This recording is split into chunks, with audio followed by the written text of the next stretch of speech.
Estás paseando por el rompeolas. Lo que haces y lo que piensas te define, y lo que escuchas también. Bueno, pues, ¿qué les cuento? Vamos a ver. Mira, era la madrugada del 14 de marzo de 1937. Hacía frío en el asentamiento militar español de Dakhla, rebautizada como Villa Cisneros en el Sáhara Occidental. Cobijados por el silencio y la complicidad, un centenar de antifascistas canarios se levantan en armas y se apoderan del fuerte en el que estaban confinados. Unas horas después, la llegada con provisiones del vapor Viera y Clavijo desde Canarias se convierte en la puerta de salida hacia la libertad. Marchan hacia el sur, hasta Dakar, en el Senegal, desde donde se desplazan a Marsella y luego a Barcelona para incorporarse a la lucha antifascista en la Guerra Civil Española. En ella combatieron desde la retaguardia y desde las trincheras, con las armas y con la palabra. Esto pertenece a un libro muy interesante del que vamos a hablar ahora. Un libro que escribió José Manuel Hernández, que ya lo tengo ahí al otro lado del teléfono, y se titula Villa Cisneros, 1937, la gran evasión de los antifascistas canarios. José Manuel, muy buenos días. Hola, muy buenos días. La verdad es que leyendo esto se le ponen a uno los pelos de punta, ¿no? Sí. Porque hay que imaginar, ¿no? Hay que imaginar. José Manuel, cuéntanos un poco la historia y sobre todo, ¿por qué desconocemos nuestras cosas? Esa, por ejemplo. Sí, bueno, es un episodio que, si bien es conocido entre las personas que, digamos, más interesados estamos en la historia de la guerra civil en Canarias, para el gran público sí que no lo es, ¿no? Es decir, para la ciudadanía canaria no es un tema muy conocido, ¿no? Se trata de una fuga protagonizada por presos políticos canarios en el año 37 y fue una de las fugas, digamos, más importantes de las que se produjeron durante toda la guerra civil de presos republicanos, una fuga con éxito, ¿no? Pues cuéntanos cuál fue el principio para contextualizarlo y la gente podamos comprender qué pasó, por qué estaban ellos allí. Sí, bueno, a partir del 18 de julio de 1936, que se produce el golpe de Estado contra el gobierno de la República, se empiezan a detener en Canarias a muchos dirigentes sindicales y políticos que habían tenido un protagonismo especial durante la Segunda República, ¿no? Eran cargos públicos o directivos o miembros destacados de los sindicatos y los partidos de izquierda, ¿no? Con la ejecución del golpe del 18 de julio, entre esos primeros días se detienen fundamentalmente a los dirigentes, aunque también hubo, digamos, detenciones masivas por la geografía insular, pero los militares se fijaron especialmente en quienes podían liderar algún tipo de resistencia frente al golpe militar que se estaba ejecutando, ¿no? Es decir, que podían organizar a los trabajadores, a las clases populares y presentar, digamos, resistencia a esa toma del poder de forma violenta por parte de los militares apoyados por la oligarquía insular. Se detiene a muchos dirigentes y a 37 de ellos los militares y digamos la trama civil que también apoyó el golpe, deciden desterrarlos, sacarlos de Canarias y alejarlos lo más posible de su entorno social, de su entorno político sindical, para que no tuvieran ningún tipo de influencia sobre los trabajadores y se pudieran organizar para... O sea, descabezar el movimiento, digamos, ¿no? Efectivamente, ¿no? Se trataba de aislar a esos dirigentes y, bueno, muchos de ellos fueron asesinados y desaparecidos, y otros, por 37, se decide deportarlos a Dakhla, a Villa Cisneros, que era, bueno, un puesto militar español en el Sáhara Occidental. José Manuel, no te me muevas mucho porque a veces no entra bien la señal. Ay, disculpa. Ah, sí, ahora parece que está mejor, sí. Entonces vale. deciden llevarlos a Villa Cisneros, ¿no? Efectivamente, los deportan a Villa Cisneros y allí, bueno, los mantienen detenidos en el desierto en unas condiciones muy duras. estos 37 deportados, ¿no? Entre ellos pues había gente muy importante, como el presidente de la Mancomunidad Provincial de Cabildo, había algunos alcaldes de diferentes municipios de la isla, concejales y directivos destacados de los sindicatos y de los partidos, ¿no? Ellos pasaron allí varios meses, en una situación muy difícil, como les digo, de trabajo forzado, digamos, aislados del resto del fuerte. En ese momento Villa Cisneros era simplemente un fuerte y varios puestos militares pequeños, y el resto era desierto prácticamente, ¿no? Era todo la zona del península de Río. Y se había utilizado ya anteriormente este lugar para confinamiento de presos políticos de la República y también a los que se habían alzado contra la República con Sanjurjada, con el golpe de Estado que pretendió dar a Sanjurjo en el año 32. Entonces era un centro, digamos, de confinamiento que se utilizó desde antaño y que utilizaron también para detener a estos 37 presos, ¿no? De estos 37 presos... ¿Estaba Pedro García Cabrera también en ese grupo? Estaba Pedro García Cabrera. Pedro García Cabrera era, aparte de un magnífico escritor y el gran poeta que todos reconocemos, era también dirigente socialista importante en Santa Cruz de Tenerife y en la isla de Tenerife, ¿no? Él era concejal en el Ayuntamiento de Santa Cruz y bueno, pues había sido director de periódicos de izquierda, era periodista y además participaba muy activamente en la vida política insular en esos momentos, ¿no? Él fue detenido y también fue trasladado a Cisneros en este grupo, ¿no?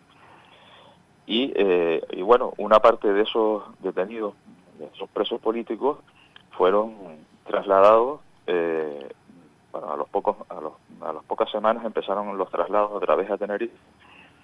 En concreto se trasladaron 14 de ellos en diferentes momentos para ser juzgados por participar en los pequeños actos de resistencia que hubo al golpe en la isla de Tenerife, ¿no? Fundamentalmente en el puerto de la Cruz y digamos, en la defensa del gobierno civil. Ay, qué pena que se te entrecorta un montón con lo interesante que está. Vamos a ver si podemos seguir. Me voy a mover para ver si... Sí. Dices que regresan 14 para acá y empiezan para juzgarlos aquí, ¿no? Efectivamente, los trasladan de nuevo a Tenerife y ahí los someten a juicio. Ay, ahora está entrando bien, venga, sí. Venga, y digamos que en esos juicios son dos de ellos, Rodrigo Coello y Francisco Sosa, que son dos destacados militantes de la CNT, pues son condenados a muerte y fusilados, ¿no? Dos de ellos. Otros fueron trasladados también, sometidos a juicio y condenados a largas penas de prisión. Pero en Villa Cisneros quedaron 23 presos políticos más, ¿no? Y esos 23 presos políticos, desde un primer momento, digamos, su idea, la idea que permanentemente estaba en sus cabezas era la posibilidad de fugarse, porque estaban en unas condiciones en las que ellos no sabían qué iba a pasar con sus vidas, ¿no? Temían mucho que fuesen fusilados, asesinados extrajudicialmente, como ya había sucedido con otros muchos, digamos, destacados dirigentes de la política de izquierdas y republicana en Canarias. Caso del alcalde de Santa Cruz, caso del diputado Luis Rodríguez Figueroa. Esas noticias les van llegando a ellos, que van desapareciendo, asesinando a personas, y ellos entienden que la única opción para salvar sus vidas es fugarse de su cautiverio en Villa Cisneros, ¿no? Y digamos que durante todo el confinamiento pues van madurando esa idea, esa posibilidad de fugarse de un motín allí. Y bueno, y tratar de pasar a la zona republicana y de incorporarse, digamos, a la lucha contra el fascismo en la guerra civil, ¿no? Esa oportunidad se les da el 14 de marzo del año 37, porque, bueno, entran en contacto los presos políticos con, digamos, un grupo de cabos que formaban parte del destacamento militar que estaba en Villa Cisneros, Ese destacamento militar dependía directamente de la Comandancia General de Canarias y todos los soldados que estaban allí en ese fuerte eran canarios. Eran soldados jóvenes de reemplazo que durante, digamos, la etapa de la Segunda República, pues eran trabajadores fundamentalmente, eran jornaleros, obreros manuales, albañiles, artesanos, que habían participado en las luchas políticas y sindicales, estaban afiliados a los sindicatos durante la Segunda República y reconocían a esos presos políticos como sus líderes, como la gente que les había ayudado durante la Segunda República a mejorar sus condiciones de vida, sus condiciones de salario, sus condiciones laborales, etcétera, ¿no?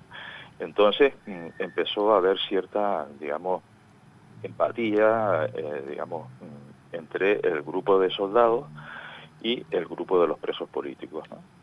Y finalmente logran entrar en contacto porque los presos políticos estaban aislados, no podían bajo ningún concepto hablar o comunicarse con los soldados que estaban en la guarnición. De hecho, los presos políticos estaban custodiados por las tropas nómadas del Sáhara, que bueno, eran saharauis que estaban, digamos, a sueldo del ejército español, y eran ellos los encargados de custodiar, digamos, a los presos políticos y de mantenerlos sin que se produjera ningún contacto con los presos, porque las autoridades militares fascistas pues entendían que si se producían esos contactos, digamos, y esas cercanía, se estrellaban lazos entre los dos grupos de militares, o sea, de soldados y de presos políticos, se podría producir una fuga del campamento, como finalmente sucedió, ¿no? Entonces, bueno, pues entran en contacto, había un grupo de cabos que habían ya manifestado, digamos, su voluntad de, a la mínima posibilidad, pasarse a zona republicana, porque, bueno, tenían familiares que habían sido represaliados en las islas y no querían luchar en el bando fascista, ¿no? Entonces ese grupo de soldados se pone en contacto con los presos políticos que también, digamos, estaban ya trabajando en la posibilidad de articular una fuga del campamento, ¿no? El grupo de presos políticos estuvo liderado por Lucio Illada Quintero, que era un sindicalista, concejal del Ayuntamiento de La Orotava y fue presidente de la Mancomunidad Interprovincial de Cabildo. Por lo tanto, era el máximo cargo institucional que estaba detenido en Villa Cisneros, ¿no? Y él fue un poco el que lideró también el contacto con los cabos y, digamos, la articulación de la fuga de Villa Cisneros, ¿no? Qué historia, qué historia. Y después, bueno, ahí hay que tener en cuenta entonces, muy importante el tema de esa conexión, ese acercamiento que hubo entre los cabos, entre el grupo y los presos, ¿no? Sí, curioso, ¿no? Esa fue la clave. Esa fue la clave, ¿no? Claro, porque ellos entendían que salir de Villa Cisneros no podían hacerlo sin el apoyo, digamos, de los soldados. ¿Y cómo llegan a salir después? ¿Cómo salen después? Bueno, pues ellos saben, por medio de los cabos y de los soldados, que en ese momento venía un barco desde Canarias, el vapor Viera y Clavijo, con, digamos, que aprovisionamientos para el fuerte, para el destacamento, y además traía algunos pasajeros que se iban a quedar en Villa Cisneros y otros que iban a ir hacia otras zonas del Sáhara Occidental. Sabían que llegaban en la madrugada del día 14 y por lo tanto establecieron ese día para fugarse y para, digamos, materializar la fuga, ¿no? Porque ellos entendieron desde un primer momento que la única posibilidad de fugarse era por la vía marítima, porque adentrarse en el desierto, digamos, con los militares siguiéndoles, claro, era muy difícil, no tenían provisiones para mantenerse muchos días, digamos, huyendo por medio del desierto, y que la única posibilidad era la salida por mar. Y para eso necesitaban un barco, y ese barco llegaba el día 14, ¿no?, de marzo de 1937, ¿no? Entonces lo que hacen es simplemente, pues, bueno, simplemente no, es un tema complejo, pero que se atreven a llevarlo a cabo. Se ponen de acuerdo con los cabos cogen armas del fuerte, se las entregan a los deportados políticos, y esto junto con los soldados que se habían implicado, digamos, en la fuga, proceden a tomar el fuerte en esa madrugada del 14 de marzo, ¿no? Los presos políticos fueron armados por los cabos y entraron en el fuerte y bueno, controlaron la situación, intentaron, su primer objetivo era detener a los oficiales que estaban allí y proceden en varios grupos de los que se iban a fugar, proceden a ir, deteniendo a todos los oficiales del fuerte, ¿no? Prácticamente no se produce ningún incidente en la detención de esos oficiales, salvo cuando se llega a detener al que en esos momentos era el comandante accidental del fuerte, el alférez Francisco Malo Esteban.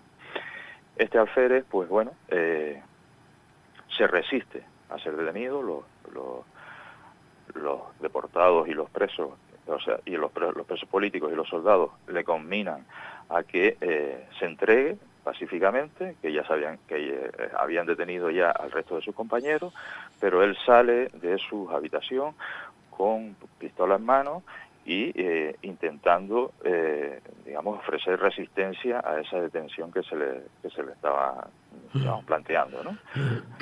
Sale con la pistola en la mano y bueno, se niega a ser detenido y empieza a disparar a bocajarro y mata a uno de los soldados que lo iba a detener. En ese momento pues se produce un tiroteo, intentando defenderse de los disparos del alférez Malo, y finalmente uno de los soldados que estaba apostado en las azoteas del fuerte como francotirador, apoyando desde las azoteas, digamos, todo el proceso de detención de los oficiales, dispara sobre el alférez Malo, entendiendo que se podían producir más muertes todavía y que por lo tanto la única forma de parar eso era, inmovilizando al alférez Malo. El alférez Malo en ese momento seguía disparando sin control y este soldado pues le dispara desde la azotea y también mata al alférez Malo. Esas fueron las dos únicas víctimas que se produjeron en el intento de fuga, porque los deportados y los soldados se habían propuesto en todo momento en que la acción fuese lo más pacífica posible, sin que hubiese derramamiento de sangre, y esa era una de sus preocupaciones. Sin embargo, ante el descontrol del alférez Malo, que empieza a disparar y a resistirse a esa detención, pues se producen esas dos muertes, ¿no? Y luego se van en el barco, ¿cómo en definitiva hacen? ellos se hacen con el control del fuerte y se incorporan a la fuga todos los soldados del destacamento. Es decir, son casi 90 soldados que se incorporan y que se suman a la fuga, y con todos los deportados, con los 23 deportados. Entonces, el siguiente paso para poder culminar el proceso de fuga era hacerse con el barco, ¿no? Entonces, pues el barco llega por la noche de madrugada, pero hasta que no subiera la marea no podía entrar a puerto porque no había, calado suficiente para entrar el barco, y cuando el barco, pues ya está situado en el puerto, se dirigen los soldados y los presos políticos, un grupo de ellos camuflados dentro de la lancha del práctico, que se dirige hacia el barco, que pide que le lancen una escala el práctico, que le lance una escala desde el vapor Vía de Clavijo para subir a bordo, y saludar y preparar la operación de entrada del barco en el muelle. Y en ese momento, pues, de la falúa del práctico, pues salen un grupo de unos 12, 15 soldados y deportados, y en una acción súper rápida se hacen con el control del barco.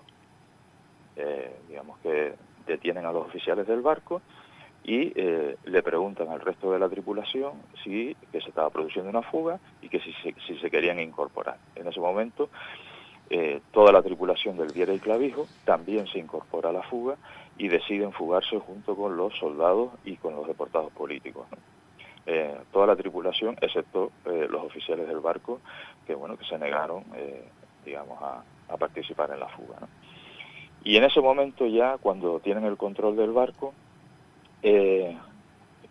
deciden pues llenarlo de provisiones, se llevan todo el armamento del fuerte y deciden pues dirigirse hacia Dakar, en Senegal, que era la capital de Senegal, que era un puerto francés, era una colonia francesa, y que bueno le garantizaba seguridad física para pues después ya continuar, digamos, su periplo hacia la zona republicana en la península ibérica.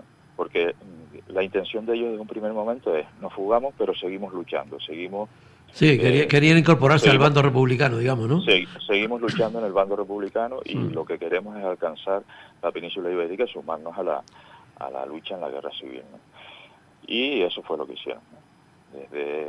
Desde Dakar, en Senegal, en diferentes barcos. Había barcos que venían desde América, hacían escala en Senegal y después se dirigían hacia Francia, ¿no? Eran barcos que conectaban Francia con América, ¿no? Y en diferentes barcos, pues, con financiación. Digamos que el gobierno de la República les aportó dinero para pagar los pasajes y en diferentes expediciones se dirigen hacia Marsella.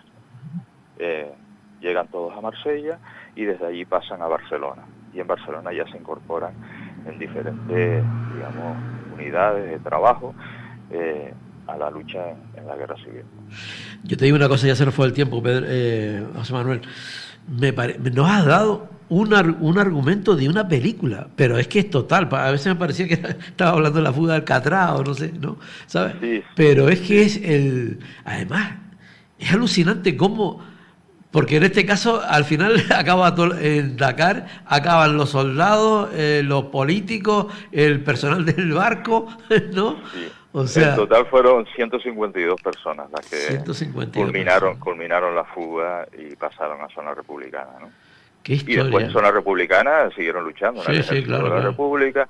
Muchos de ellos fueron detenidos al final de la guerra civil, fueron asesinados por fusilamiento, fueron fusilados 4 de los fugados, entre ellos 2 hermanos, Lucio Illada precisamente, y Manuel Illada, que era maestro de los hilos, que había sido también delegado del trabajo para la Segunda República, un alto cargo del gobierno de la República, y un soldado y 2 deportados. O sea, al final fueron 6 los fusilados tras la fuga de Villa Cisneros. Y otros pasaron al exilio, siguieron luchando en Francia durante la Segunda Guerra Mundial contra la ocupación alemana. Algunos se fueron a América y se exiliaron en América, y otros pues fueron detenidos, como el caso de Pedro García Cabrera, al finalizar la guerra civil, y fueron condenados pues a largas penas de prisión. ¿No? En el caso de Pedro García Cabrera, por ejemplo, 30 años de prisión que le cayeron finalmente, ¿no? Tremendo. José Manuel, se nos fue el tiempo. Oye, estas cosas hay que divulgarlas. Yo sé que este libro lo sacaste ya hace unos años. Yo me encantaría... ¿Dónde se puede conseguir tu libro? Villa Cisneros, 1937. Bueno, ahora mismo está casi agotado. Sí. No sé si en alguna de las librerías así de la isla se puede encontrar algún ejemplar, pero prácticamente está agotado, ¿no?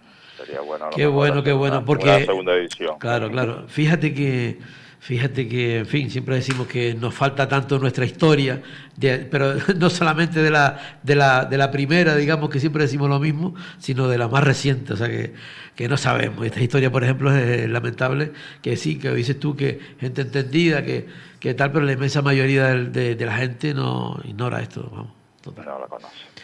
Oye, José Manuel, gracias por haber estado con nosotros en el Rompeolas, ¿vale?